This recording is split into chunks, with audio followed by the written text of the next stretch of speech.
Olha só, gente, vamos falar um pouco sobre a história da igreja. Algumas pessoas recomendaram, pediram, e aí eu decidi fazer uma série de vídeos sobre a história da igreja. Né? Isso para conhecermos um pouco sobre a igreja na antiguidade, na Idade Média, na Idade Moderna e na Idade Contemporânea. Então você é nosso convidado a fazer parte dessa série cronológica de vídeos, vão ser vários vídeos, né? Eu vou lançando à medida que o tempo me permitir, né? Um por um, para que você também acompanhe, né? E conheça um pouco mais da história da igreja, para desmistificar muita coisa, né? Para compreender melhor e também tirar muito preconceito da cabeça que a gente acaba adquirindo, não é? E acaba até acreditando. Então nós vamos tentar aqui esclarecer, né, acerca da verdadeira história da igreja, certo? Mas antes de começar, não se esqueça de se inscrever aqui no canal, de ao final deixar o seu like, não é? O seu dislike, deixar comentários, mandar para outras pessoas, postar lá nas suas redes sociais, também apoiar o canal. Vou deixar aqui o link do Apoia-se e também do Pix, se você quiser apoiar o canal, né? Qualquer ajuda vai ser bem-vinda, tá certo? E é isso, né? Eu me chamo Cleibson Américo. Eu vou falar sobre história da igreja porque minha especialidade é também história. Eu também sou formado em história, né? Sou professor de história também, assim como de filosofia, e essas são minhas áreas do conhecimento, tá certo? E a teologia, né? Assim, eu navego na teologia apenas por gosto pessoal mesmo, mas minha formação mesmo é filosofia e história. Certo, gente? Então vamos lá. História da igreja, né? Quantos preconceitos que há em torno da história da igreja. Vamos tentar esclarecer aqui, à medida, né, que fomos fazendo esses vídeos, vários desses preconceitos, esclarecendo, tirando dúvidas. Né? Você também pode deixando suas dúvidas, né? E aí eu vou tentando tirar, né, lá nos comentários, se caso aqui o vídeo não responder tudo isso, certo? Tá certo? Vejam, para começar a história da igreja, a gente começa falando a respeito do seu fundador, que é Jesus de Nazaré, chamado de o Mashiach, o Cristo, Christos, né, ungido, certo? E Jesus ele está ali no século I, né? O nascimento dele provavelmente foi no ano 4 antes de Cristo, né? Porque houve um errozinho de data ali pelo século VII e enfim, né? Não vem agora ao caso, é uma história um pouco longa, mas houve um errozinho de data, então ele nasce mais ou menos no ano 4 antes de Cristo e morre cerca do ano 30 depois de Cristo. Pode-se colocar talvez no ano 33, mas é mais provável que ele tenha morrido no ano 30, certo? O ano 30. E a morte dele, né, os historiadores, né, do cristianismo, eles convencionam colocar no ano, na data do dia 7 de abril do ano 30, a morte, na sexta-feira da paixão foi no dia 7 de abril do ano 30, e a ressurreição no dia 9 de abril do ano 30. Essa data é bem importante, porque marca, de fato, assim, o início mesmo, não é, da constituição material da igreja, quando o Senhor ressuscita, porque depois da ressurreição ele vai enviar os seus. Até então ele estava preparando, né, os seus, estava preparando a igreja, estava, né, lançando os fundamentos.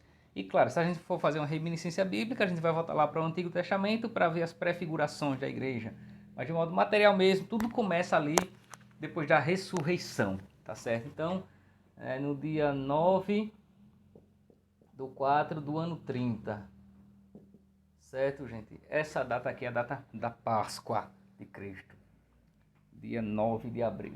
E vejam, quando o Senhor ele ressuscita, né? E aí os relatos evangélicos narram isso, né? E para nós é importante também a gente aqui saber, já aqui, né? Ou relembrar que o Senhor ele escolheu 12, né? Jesus ele escolheu 12 pessoas. Esses 12 primeiro foram discípulos, depois se tornaram apóstolos. E há uma diferença aqui, é importante entender isso, certo? A palavra discípulos em latim, significa aluno. Aqueles 12 foram alunos, foram estudantes, né, com Cristo mestre, magister, durante 3 anos. Então eles fizeram a experiência do discipulado, né, do alunado. Eles eram aprendizes, 3 anos aprendendo, para depois da ressurreição eles serem enviados. E a palavra enviados em grego é apóstolos, certo? Apóstolos. Então os 12 discípulos se tornam, depois da ressurreição, apóstolos, enviados. E a partir daí começa a difusão do cristianismo pelo mundo greco-romano. Inclusive, gente, eu escrevi um artigo acerca disso, né? Como foi esse processo da evangelização, esse processo né, da disseminação, né, do anúncio cristão que chamavam de querigma, né, que é o primeiro anúncio cristão no mundo greco-romano. Esse meu artigo saiu pela Pontifícia Universidade Católica de São Paulo, né, pela revista Revelatel. é um artigo científico, né, historiográfico, certo? Então vocês podem conferir lá. O título do artigo é Da Palestina ao Mundo Greco-Romano, os caminhos do querigma. Você pode baixar, ler, enfim, imprimir, né? Tá lá disponível para o público, tá certo? E a partir daqui começa todo esse processo de disseminação do evangelho. E aí a gente sabe, né, que os apóstolos, cada um vai para um lugar do mundo, né, do mundo conhecido, né, obviamente, certo? E nós temos pouca documentação de alguns apóstolos, né? O que mais nós temos documentação dizendo, né, como foi, né, onde aconteceu, os lugares, a geografia e tal, é Pedro e Paulo. Nós temos alguns registros acerca de Tiago, acerca de André, né, poucas coisas, né? Mas de Pedro e Paulo é que nós temos mais literatura primitiva, certo, gente? Pedro, nós sabemos que foi o evangelizador dos judeus, sobretudo, e Paulo, sobretudo, é o evangelizador dos pagãos, dos gentios. E Paulo, esse processo todo, né, de disseminação que Paulo vai fazer, está sobretudo no contexto das chamadas viagens missionárias, que aparecem ainda nos Atos dos Apóstolos, né, lá no Novo Testamento. Então, as 3 viagens missionárias de Paulo são bastante importantes, né, para entender como o evangelho, né, começou a se difundir no mundo pagão. Certo, gente? A primeira viagem missionária de Paulo, né, que se deu no ano 46 ao ano 48, né, isso é narrado nos Atos dos Apóstolos, no capítulo 13 e capítulo 14. Primeira viagem missionária de Paulo. E aí aparece, né, todas as cidades que Paulo visitou, fundando comunidades, enfim. A segunda viagem, que aparece no capítulo 15 ao 18, se dá entre os anos 49 e o ano 52. A segunda viagem missionária de Paulo, que já foi bem maior, certo?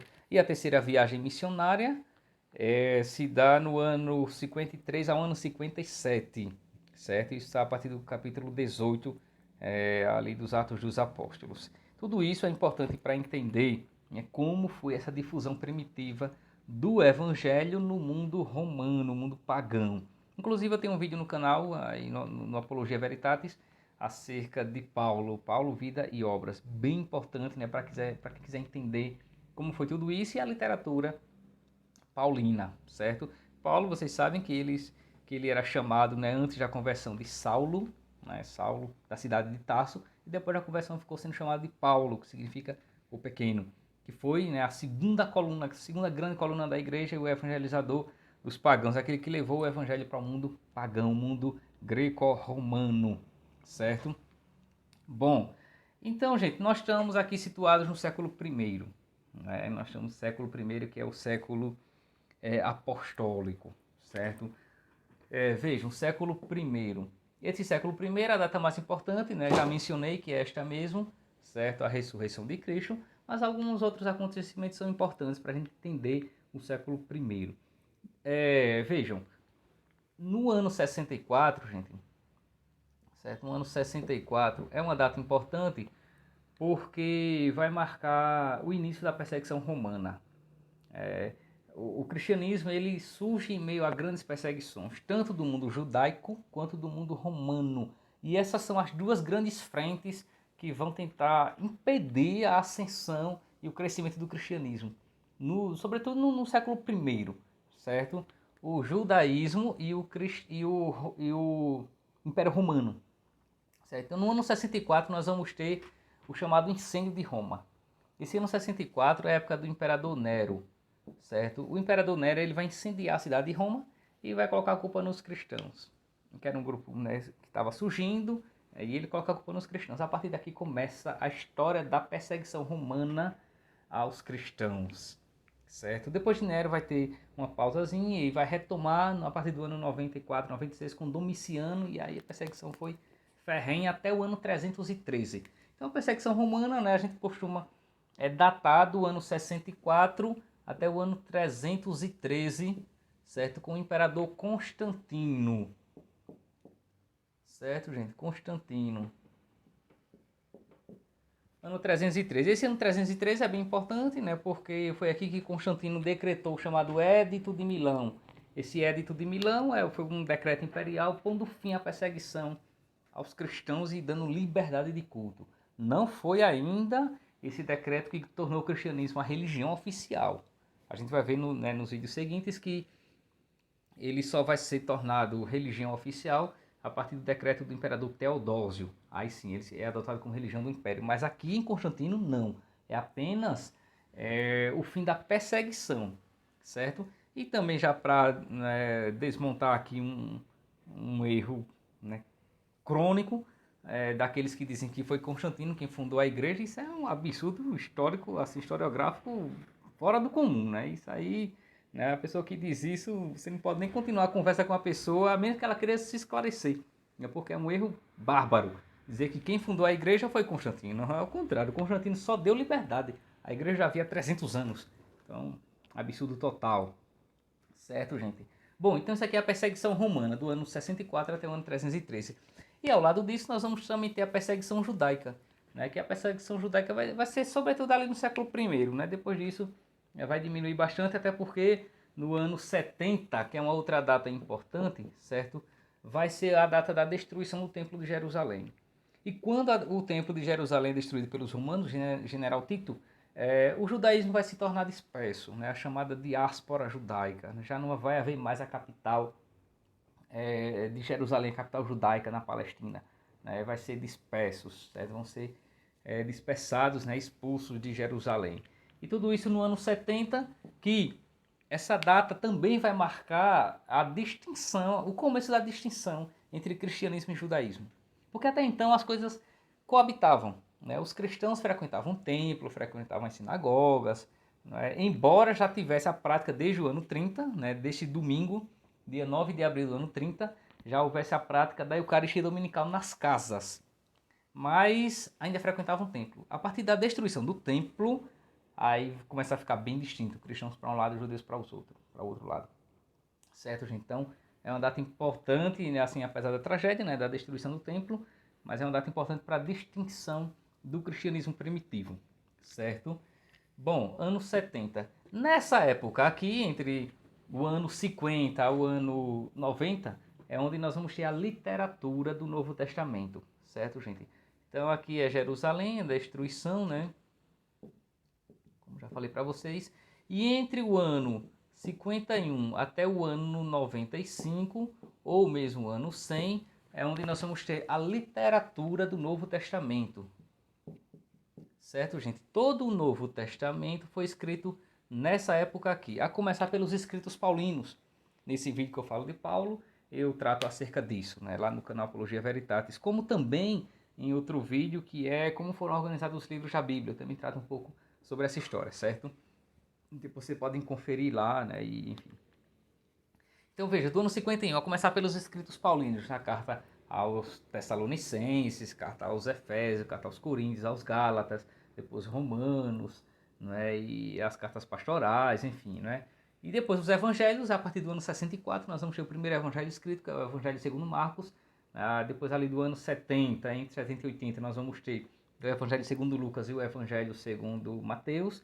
E por último, lá no 95, né, o último evangelho e também o último escrito do Novo Testamento, que é o Evangelho segundo João.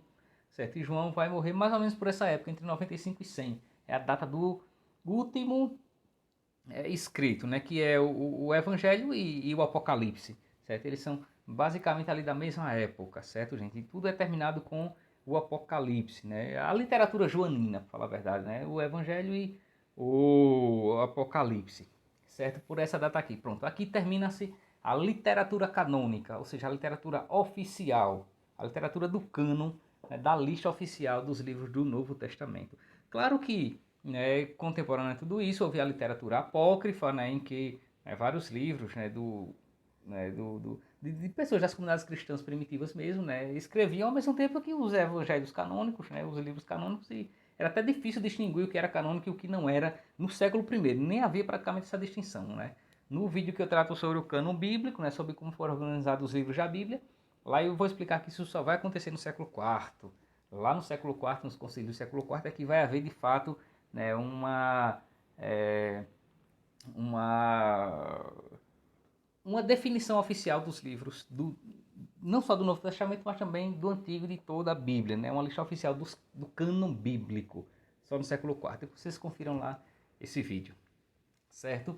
Bom, e veja, ao lado disso aqui, né, da perseguição judaica, da perseguição romana, a destruição do templo e a literatura do Novo Testamento, né, já mencionei também as viagens paulinas, né, que são episódios bem importantes, e é neste século aqui, gente, que vai se difundir o cristianismo pelo mundo greco-romano, certo?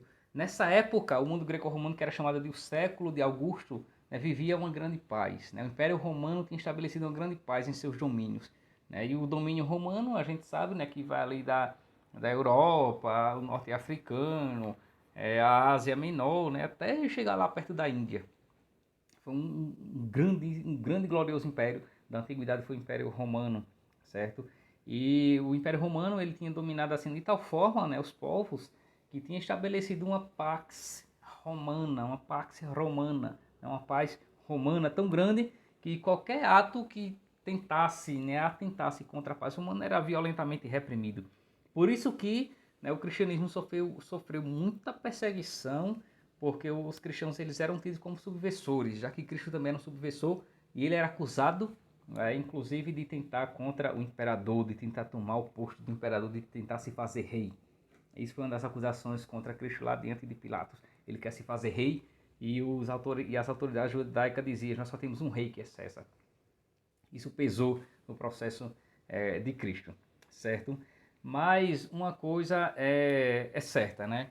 Essa postura, né, romana, essa postura judaica, ela não, né, de modo algum, ela suprimiu a disseminação do evangelho. Ao contrário, quanto mais se perseguia, quanto mais começou-se a matar cristãos, mais o evangelho se difundia.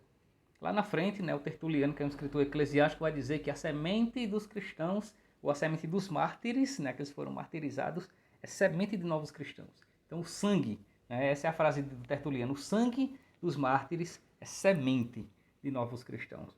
Bom, então aqui começa, gente, né, a história da igreja. Né? Isso aqui é um vídeo apenas introdutório. Nos vídeos seguintes, né, dessa série eu vou explicando mais, né, e aí vou tentar fazer esse passeio cronológico aqui apenas para introduzir o ambiente e como tudo começou.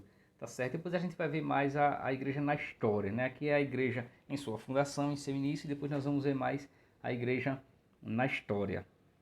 Certo?